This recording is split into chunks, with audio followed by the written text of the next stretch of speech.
Recentemente, a Stonex trouxe números importantes quanto às suas previsões para a produção brasileira em segunda safra, no que diz respeito a milho principalmente, e também a soja, meio que também trazendo uma finalização em relação à produção da campanha 2024-2025, que de acordo com a consultoria, para a campanha 24-25 fica em 168.250.000 toneladas, que apesar de algumas correções, é a maior safra da história, uma grande safra no Brasil. Para falar a respeito destes números e também do quadro de oferta e demanda, nós vamos conversar ao vivo com a Ana Luísa Lodge, ela que é responsável por esses dados, pela equipe que fez o levantamento. Ana Luísa, obrigado pela sua participação aqui no Agricultura BR, no canal do Boi. Qual que é a sua avaliação, né, desses números que estão agora meio que consolidam a safra 24-25 de soja e que mostram realmente uma safra recorde no Brasil? Boa tarde, seja bem-vinda. Boa tarde, eu que agradeço o convite. Realmente, a nossa safra foi muito boa esse ano, a safra de soja, terminando aí num recorde, como já era esperado nos últimos meses, só que poderia ter sido melhor do que foi, né? A gente teve problemas climáticos no começo do ano, no sul do Brasil, principalmente no Rio Grande do Sul. Então, o Rio Grande do Sul teve uma quebra bem importante de safra esse ano. Se não fosse essa quebra, a gente teria ficado aí perto ou até superado 175 milhões de toneladas de soja.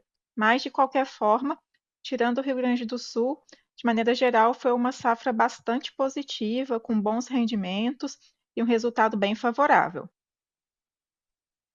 Ana Luísa, em torno dos dados que foram apurados, principalmente em relação ao quadro de oferta e demanda, imaginando a demanda interna por soja no Brasil e também uma exportação, principalmente a exportação por conta do conflito entre China e Estados Unidos, traz uma expectativa diferente, traz até para a indústria em relação à soja que precisa ser utilizada aqui no país, o que acaba mexendo com preços. Como é que ficaram esses dados?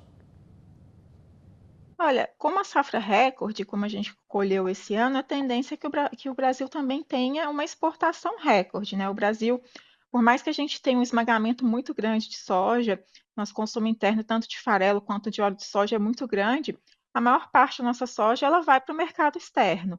Então, com uma safra recorde, como foi esse ano, a tendência é que a gente também exporte ainda mais soja, batendo um recorde também de embarques.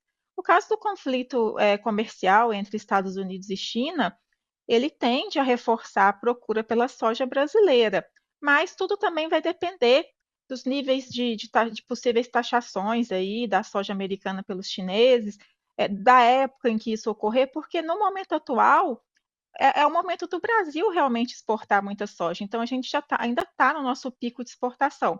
Agora, chegando lá no final do ano, quando é o momento dos Estados Unidos ganharem força na exportação, uma possível guerra comercial Estados Unidos e China poderia reforçar ainda mais a procura pela soja brasileira.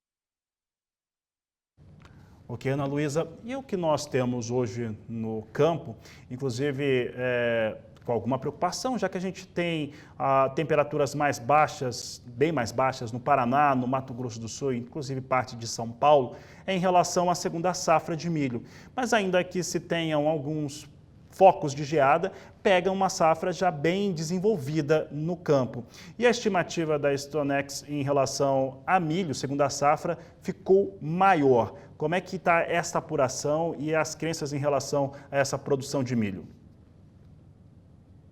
Realmente, ele sempre gera aí preocupação. No caso da safrinha, é uma safra mais arriscada, o ciclo de inverno, o segundo ciclo nosso aqui após a soja.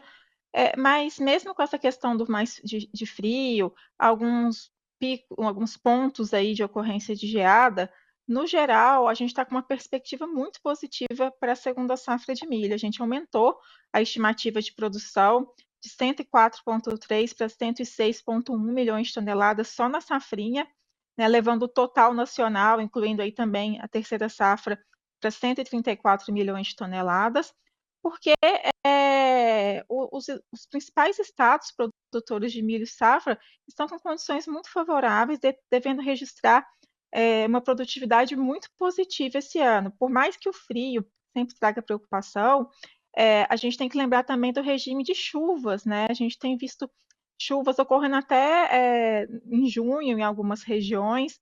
Isso daí acaba beneficiando principalmente aquelas lavouras que foram plantadas mais tarde.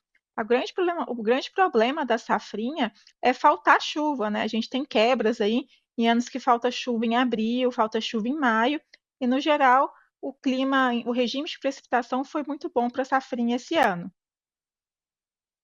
Muito bem, Ana Luísa, para encerrar e até fazendo um comentário, a gente tem registros de chuva nesse final de semana no norte do Paraná, noroeste do Paraná, Mato Grosso do Sul, praticamente todo o estado.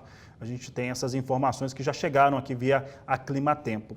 Em relação a essa oferta de milho e também equilíbrio entre oferta e demanda, como é que fica este cenário, Ana Luísa?